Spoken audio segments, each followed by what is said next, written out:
सूचना है वो एक बड़े ही पावन उद्घोष को लेकर के अवतरित हुई हैं।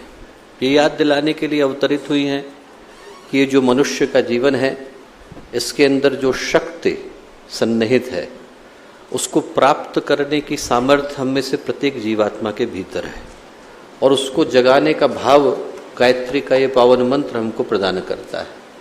जब हम लोग गायत्री के मंत्र को बोलते हैं तो अंत में 3 शब्द निकल कर के आते हैं, कहते हैं धियो यो नः प्रचोदयात्।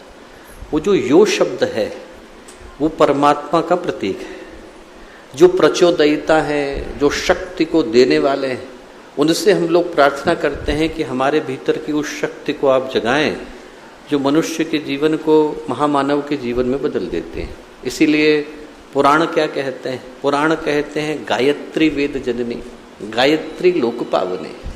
वेदों को जन्म देने वाली गायत्री पूरे लोक को पावन कर देने की सामर्थ्य उनके अंदर है।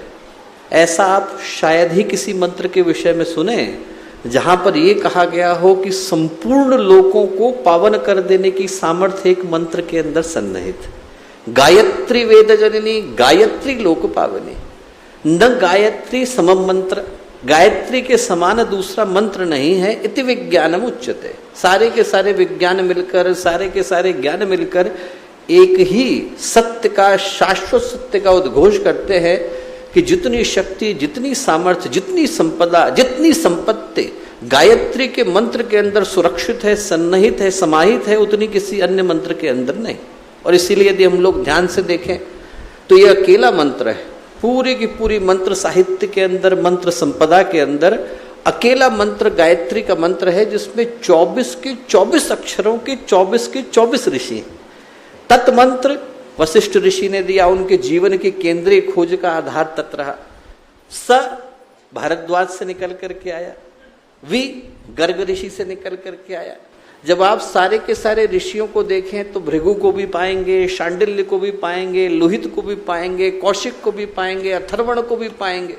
सारे के सारे ऋषियों ने अपने जीवन की केंद्रीय खोज एक एक शब्द के लिए समर्पित की है। इतनी सामर्थ्य, इतनी शक्ति गायत्री के मंत्र के अंदर है।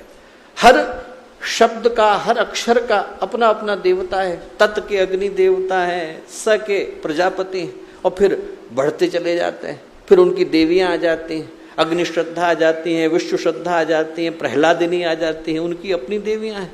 और एक जो सबसे विशिष्ट बात आपको देखने को मिलती है वो ये देखने को मिलती है कि अकेला मंत्र है जिसमें जितने भी वैदिक छंद हैं, पूरे के पूरे छंद साहित्य के एक एक छंद वो सारे के सारे गायत्री के 24 अक्षरों के अंदर आ गए।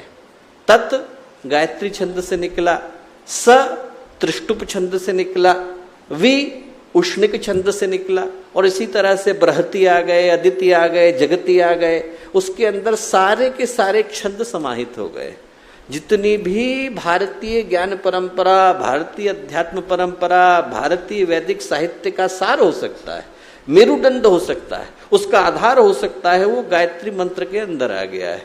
और एक जो बड़ी रहस्य की बात मैं आपको बताता हूं कि जितने भी भारतीय दर्शन साहित्य की परंपराएं हैं वो मिलकर के एक ही बात कहती है कि जो संसार है वो 24 तत्वों से मिला है। 23 तत्व और उनको बनाने वाले परमात्मा। सरल शब्दों में कहें तो एक बनाने वाले और बाकी सब बनने वाला। जितना बना है संसार वो 23 तत्वों से है, और जो बनाने वाले हैं वो एक है, उनका नाम परमात्मा।